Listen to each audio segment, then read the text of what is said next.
Hello and welcome. I'm Danny, and let's dare to think way outside the box about Jesus today. Because there are 45,000 different Christian denominations competing worldwide, and while all of them have a little bit different spin on their beliefs and traditions and such, there is one belief that all of them agree on. And they have to, because without this one belief, none of them could exist, at least as we understand them today. And that one belief is the story that Jesus came to earth as a Savior to die for us. But there's another story that we haven't really heard in the West, although in the East it's much more widely known. And that is that Jesus came as an avatar. And an avatar and a savior are radically different things. Now, an avatar comes for two purposes.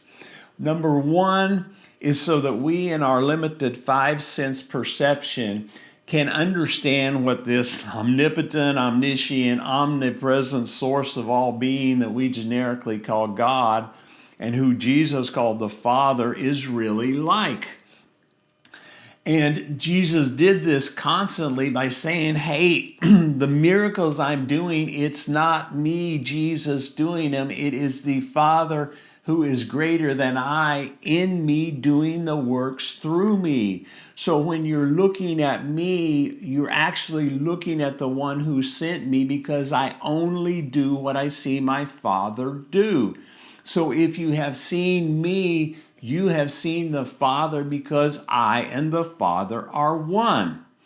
And the second reason the avatar comes is to tell us that we can become like the avatar. Jesus ruthlessly tore into the religious establishment and the leaders of his day. And he called them a den of thieves and blind guides. And he warned the people, he said, beware of their teaching. They lock the door. They're blind. And he said, if the blind lead the blind, you're going to all fall into a ditch. But you can become a disciple. And to be a disciple, while a disciple is not above the master, every disciple that is fully trained by doing the program the master lays out will become like the master and will do the works that the master has done and even greater works than the master. So let me explain why we don't know anything about Jesus as an avatar in the West, and then I'll give you some of the differences between an avatar and a savior. And the difference is they're going to blow your mind, I guarantee you. So the reason we don't know about Jesus as an avatar is because in the 4th century, the Roman political machine and the Catholic Church, they formed a partnership together. And they gave us the story and all the doctrines and the creeds and rituals and traditions. And they gave us Christmas as the birth of the Savior and Easter as the resurrection of the Savior. And children were born into the system and baptized as an infant, confirmed, given their first communion and grew up in it, and everybody else believed it. And so we just accepted it. And this is the way belief systems work. And they pass it on to their children, and it's been passed down to us today. And anyone who dared question the church authority or the doctrines, the beliefs that the church taught, they were publicly ridiculed, scorned, blacklisted, even imprisoned, tortured, or publicly burned at the stake. So now, using the Bible itself, I want to show you the difference between a savior and an avatar. And I think seeing this, you will understand why for many centuries, anyone who would dare even whisper of Jesus as an avatar would be burned at the stake in a hurry. And I'm not saying that there aren't wonderful, good-hearted, sincere people who are Christians of all different denominations, or that good things haven't been done in the name of Jesus or in the name of Christianity. I'm saying, though, that if you accept Jesus as your Savior, which is fine to do, again, there are good people, that's all right. But if you do that, it blinds you to Jesus as an avatar. So let me explain the differences. So in order for the Catholic Church to make the religion of Christianity as the official religion of the empire, it needed a number of components that they didn't have at the time. So one of the components, maybe one of the most important, is it needed a holy book. And so they gave us the Bible. And what they did was, in the 4th century, they took the Old Testament, which was already assembled, it was a Hebrew Bible, and they just called it the Old Testament or the Old Covenant. And they took 4 of the many Gospels that were circulating around, Matthew, Mark, Luke, and John, and they put them in as kind of the centerfold. This is the works and the teachings attributed to Jesus here. And then they added the rest of the New Testament, mostly writings by Paul, and So now we have the Bible. And since nobody could read back then, and since no one could afford a Bible except the very elite, very wealthy, at least for another 1,000 years until a printing press would be invented, we needed a priesthood to read the Bible, to teach the people, and to enforce it. So you need a priestly hierarchy, pretty much like the one in the Old Testament that killed Jesus for being a heretic and standing up against them. So now with a priestly hierarchy in partnership with the Roman state, in order to be a good citizen, we need to believe the doctrines, because believing is key. And every component that made up the religion, from the sacraments, the creeds, the holy days, were all designed to unify the minds of the masses into a reality that was shared by the entire collective. So they gave all of the people creeds. They taught them to confess together that, yes, I believe in the Trinity, and I believe that Jesus came and died to save me, and I believe in the Holy Catholic Church. But today I put no importance on believing any of the doctrines of the Christian faith, and that's me. You can believe it, and I honor your right to believe. But I don't think Jesus cares if we believe any of the doctrines about him. I think he cares, did we do the things he told us to do? He said, if you love me, keep my commandments, and don't go calling me Lord, Lord, if you're not going to do the things I tell you to do. But doctrine is vitally important, not to Jesus, but to the organized system of religion and the hierarchical priesthood. Because doctrine, us believing the doctrine, is what fuels the religion. And in order, they need doctrines, and 2 doctrines that they really need is, one, the doctrine of God, an angry God that we have to go to the priest to have, pray for me, Father, bless me, forgive my sins, and talk to God for me. We need an angry God to fear, and boy, does the Old Testament God ever fit that bill. He, by his own admission, is angry and jealous, and he sends plague, famine, fire from heaven. He splits open the ground and swallows people, orders genocide, kills men, women, children, nursing babies, sends a flood to kill everyone. I mean, this is a God to fear. But then you come over here to Jesus, the avatar, and you see what he tells us God is like.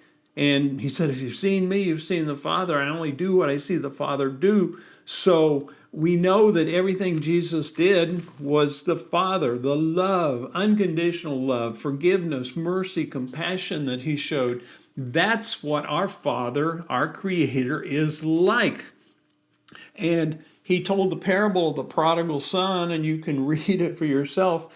The father in the parable is God. That's what God is like. And you could not get more polar opposite from what Jesus said God is like and what Moses in the Old Testament says God is like. This is like light. This is like darkness. This is like God. This is like the devil. And in John chapter 8, Jesus was in the temple in Jerusalem in the belly of the beast, and he's arguing with the religious leaders about his Father. And Jesus said, you don't know me and you don't know my Father. And he said, your father is the devil. Now ponder that. Well, in addition to Christianity needing to make us fear God, fear our Creator, it also needs to make us feel guilty and ashamed and unworthy. So they do it by the Bible, and especially the Old Testament. There is none righteous, no, not one, although Paul quotes it in the New Testament too. And all our righteousness is as filthy rags, and our heart is deceitful and desperately wicked. God's too pure to look upon our sin, and the wages of sin is death. And the only thing is, you can't find any of these in Jesus, the avatar. He talks exactly the opposite about us. But the granddaddy of them all, as far as guilt and unworthiness, is the doctrine of original sin that comes from Genesis chapter 3, right at the first of the Bible, the story of Adam and Eve being duped by a talking snake into eating the fruit that God told them not to eat. And because of that, that was the fall of mankind right there. And now we're all born kind of, with a sin nature, just separate from God. And we're in trouble unless we go to the church, which will get us to heaven after we die. And this is really the reason that Jesus had to come. The whole Savior story kind of rests on the fall of mankind, because Paul in the New Testament over here says that Jesus is the second Adam that kind of came to undo what the first Adam did. And it would seem like this is the most cataclysmic, it is the most foundational doctrine of the Christian religion, the talking snake, because that's why Jesus had to come. But in the Old Testament, no one mentions the fall of mankind, and Jesus never said a word about it. In fact, in the entire Bible, Genesis 3, Adam and Eve and the talking snake, it's only mentioned 4 times.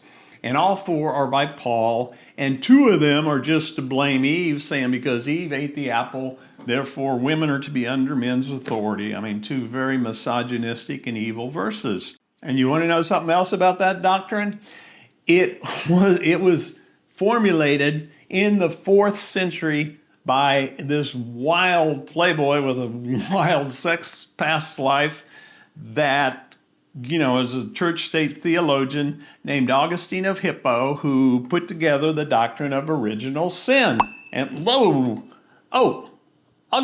this is him, Augustine of Hippo, right here. Hey, Augie, hey, that's true, isn't it?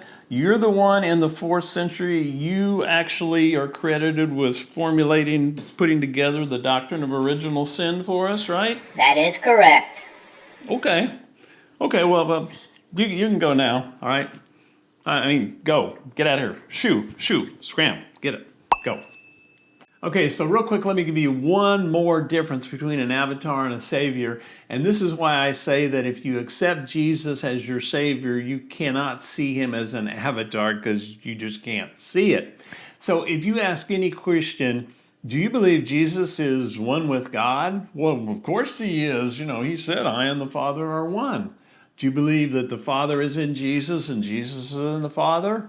Well, of course, they're in the Trinity, Father, Son, Holy Spirit. They're all one together. I say, do you believe that you are one with the Father as much as Jesus is? Oh, no, that's blasphemy. Don't say that, Well, why not? Because if we read the Gospels between John chapter 14, John chapter 10 and John chapter 17, Jesus says 3 times that he is one with the Father.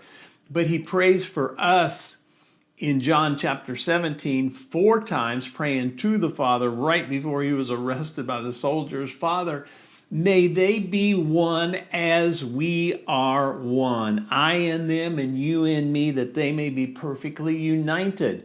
And he says this 4 times, and he also sends 5 times telling us that we are in the Father, we are entangled with the Father. And if you understand a little bit about quantum physics, and I've done a couple videos on this, of Jesus makes sense when he says, I and the Father are one, I am in the Father is in me, and Father, may we realize that we also are one with the Father. But Christianity has so totally blinded us to that. So do this for me. Take this little part right here of the Gospels, and turn off Netflix, read this. I mean, the world is in a mess now.